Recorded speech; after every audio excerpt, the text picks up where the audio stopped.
Kamusta na mga katinta? Ang pag-uusapan natin ngayon ay tungkol kung paano nga ba mag-print ng t-shirt gamit ang Sublimation. At kung ikaw ay bago sa munting channel ko, tapusin ang video ng may mapulot na aral at huwag kalimutan na rin mag-like, comment, share, and subscribe. At pindutin mo na rin ang notification bell button para konektado ka. Ako po si Sir Dads, isang artist at isang entrepreneur. Kaya huwag na natin patagalin. Intro, pasok! Let's go!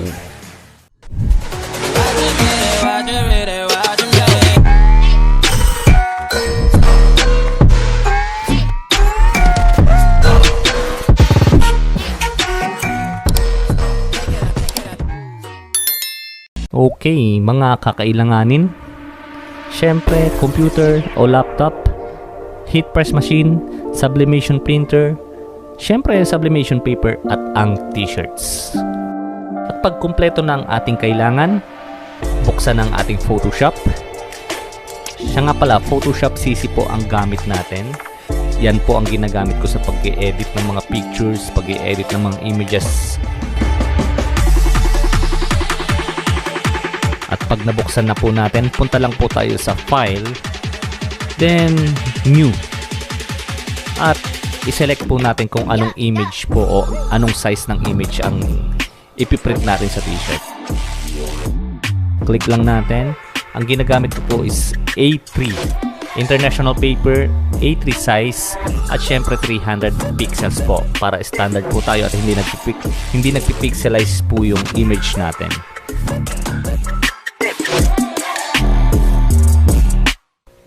Ayun, so actually may design na po ako dito. Yun po yung gagamitin natin para itatak sa ating t-shirt. Click lang natin yung file, open, then hanapin natin yung image kung saan po, kung ano yung image na itatatak natin. So kung may design po kayo, yun po ang gamitin natin. Okay, so drag and drop lamang po ito. I-drag and drop lang po. At click po natin yung Control T para sa shortcut po na ma-resize natin siya. So kaya tayo naka 300 pixel para yung hindi nagpipixelize po yung image natin na gagamitin, like yan. Galing siya sa maliit, so pinalaki natin para ginamit natin 300 pixels at para mas malinaw siya. So i-crop na lang natin para mga sobrang image is makrop niya, at A3 size pa rin po ang lalabas o size na magagamit natin. Sa pag-adjust naman po ng kulay, pwede po natin gamitin yung Control U o pindutin natin yung Control U para sa saturation natin. Nasa sa inyo po yung kung gusto nyo mas matingkad ang kulay o mas hinaan nyo pa. Then click OK. At para naman po sa brightness at contrast, pwede po natin gamitin yung levels o Control L. Lalabas po yung settings yan. At pag okay na po at ready to print na, punta lang tayo sa File at Print o Control P para sa print settings. I-make sure lang natin na nakaset ang printer na gagamitin natin. Gaya ko, ang gamit ko is Epson L1300 series at nilalagay ko siya sa Photoshop Manage Color dahil doon na po tayo nagset ng kulay at doon na rin natin sinet ang brightness. Okay, print settings para sa ibang option. Okay, ang ginagamit ko po dito is Epson Matte at naka-high kasi pag plain papers o hindi siya naka-high, hindi po maganda yung kulay na naibibigay ng printer natin.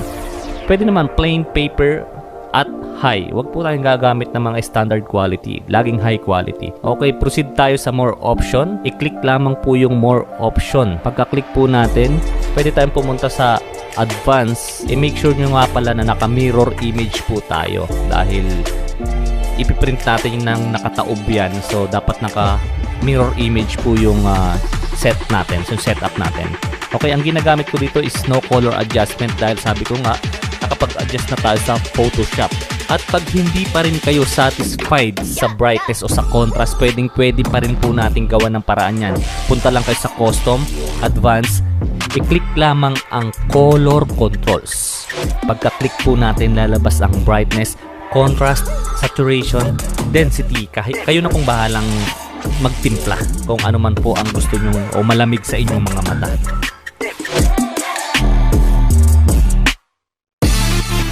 Pag okay na po, click lang natin yung okay at proceed tayo para mag-print. I-make sure lang po natin na dapat naka-mirror yung ating ipiprint. Okay? So proceed lang natin, print. Okay, so ilipat natin ang camera sa printer. Ito po ang gamit ko. Sabi ko nga, L1300 series po ang gamit ko dyan. Sublimation po. Converted po siya sa Sublimation. Okay, huwag kayong magtaka kung bakit mapusyaw po ang pagkakaprint niyan dahil ganun po talaga pag sublimation. Titingkad lamang ang kulay ng ating print kapag na-heat press na natin o naluto na natin pagdating sa t-shirt. Hintayin lang po natin matapos at proceed naman tayo sa heat press machine natin.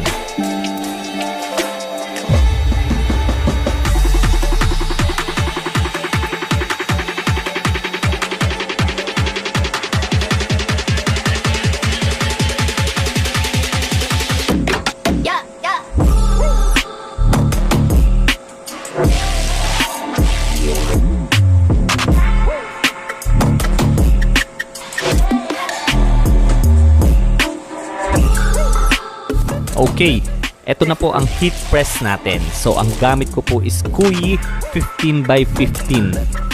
Ang setup po ng ginagamit ko dito is 220 degrees Celsius at 40 seconds. So, kailangan nating maabot ang 220 degrees Celsius na init bago tayo magsimula o isalang ang t-shirt natin. Okay, hintayin lang po natin. At pag naabot na po natin ang 220 degrees Celsius, simulan na po nating isalang ang t-shirt. Okay? Ang gamit nating t-shirt is 100% polyester o tinatawag nating dry fit. Ito yung ginagamit po ng mga cyclist o ginagamit sa mga sports. A few moments later. Dry fit t-shirt. Dahil dyan po kumakapit o mas matingkad ang kulay ng sublimation natin. Okay, so huwag kakalimutan pong i-press natin ng 3 seconds ang t-shirt dahil para matanggal ang mga moist o kung ano pa man po at maplansya ng maayos at para kumapit ng maayos ang print natin. So, okay, i-press muna natin ng 3 seconds.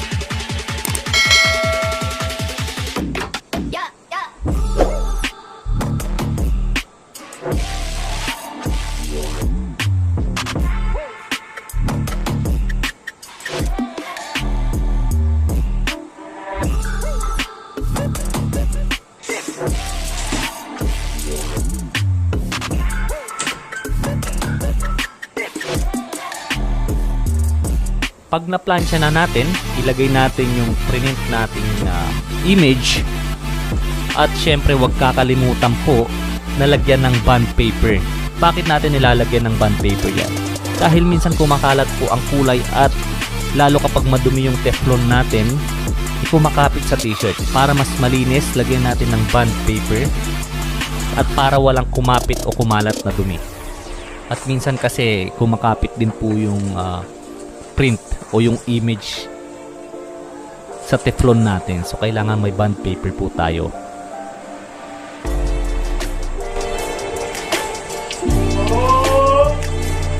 Shout out ko nga pala kay Manong Magtataho.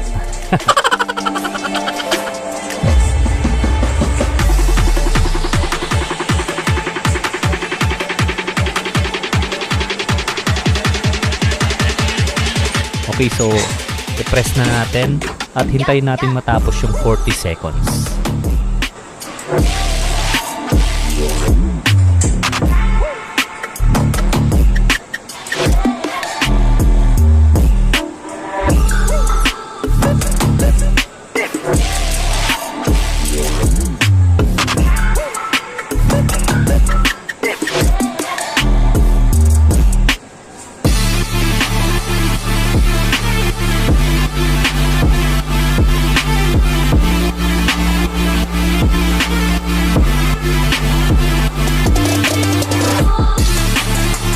Pagtapos na po yung 40 seconds, huwag nyo munang hahawakan yung t-shirt o yung ginawa natin dahil paalala po, mainit po yan. So hintayin po nating lumamig ng kaunti hanggang sa kaya na nating hawakan.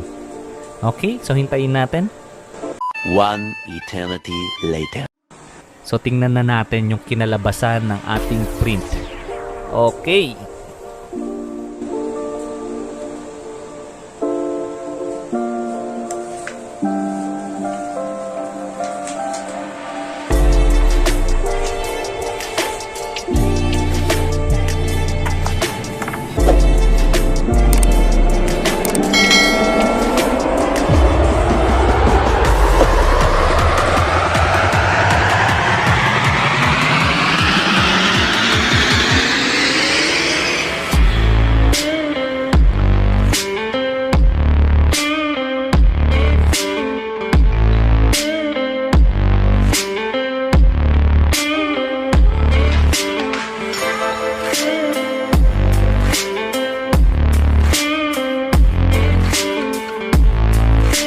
Okay, so maraming salamat po at sana nagustuhan niyo yung video natin at sana nakapag-share ako ng idea sa inyo at alam niyo naman po sa nangyayari ngayon, mahirap po yung walang pagkakakitaan. So, isa ito sa mga gustong magsimula o gustong magnegosyo. So, hindi po ako eksperto dito. Ako po ay isang katulad din ninyo na nagsimula noon. Research lang po at eto na po ako ngayon. So, tuloy lang. So, sa mga bago po sa channel ko at gusto nyong magkaroon ng kaalaman o idea sa pagnenegosyo sa art, huwag pong kalimutang mag-like, comment, share, and subscribe. Sir Dads po, isang artist at isang entrepreneur. Kita-kits po tayo sa susunod na video. Maraming salamat!